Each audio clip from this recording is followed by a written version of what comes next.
message statue fail problem solved. Hello guys, in today's new tutorial I'm going to show you how to fix a message statue fail easily and fast. First thing you want to do guys to fix this problem is open the settings as you can see right here, very easy, and then go to the wireless and networks and go to the airplane mode, enable it and wait a few seconds, let's say 5 seconds exactly, 1 2 3 4 5, and then disable it.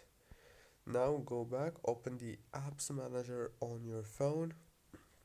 On this page you will find all the apps that you have on your phone.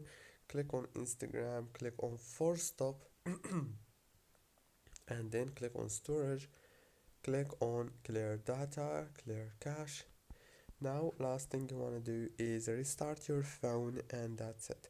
Don't forget to like and subscribe, and thank you for watching.